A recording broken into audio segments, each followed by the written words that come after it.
A banking hall in Hargeisa, the capital of Somaliland. This is, however, no conventional bank. It is a money transfer company, part of a network that distributes hard-earned cash sent home by Somali men and women who live and work abroad. Remittances are a multi-million-dollar business providing a crucial safety net for Somalis struggling to survive the daily challenges in their country. Abdurrashid Duale heads the Horn of Africa's largest money transfer company, DAHAB Shiil. We actually serve both the local people here and also the Somalis in the diaspora.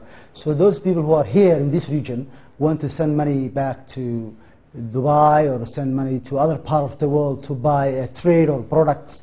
We also serve them.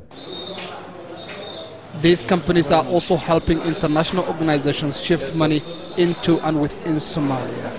Our main office is in Nairobi, and they have to transfer a lot of money up to $100,000 at one time, and they can do this with a money transfer company within less than an hour.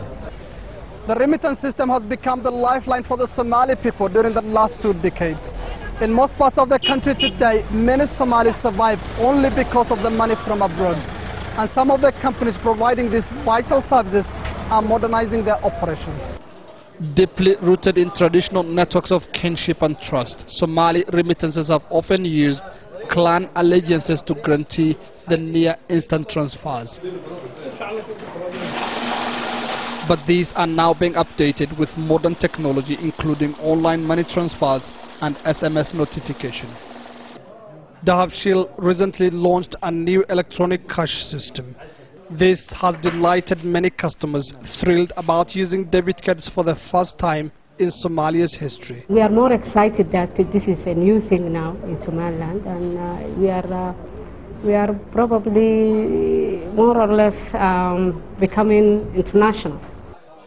Mobile automated teller machines have been placed in secure places such as hotels and supermarkets, and customers are able to purchase items with their debit cards. Apart from revolutionizing the financial sector, money transfer companies have also had an impact on urban development.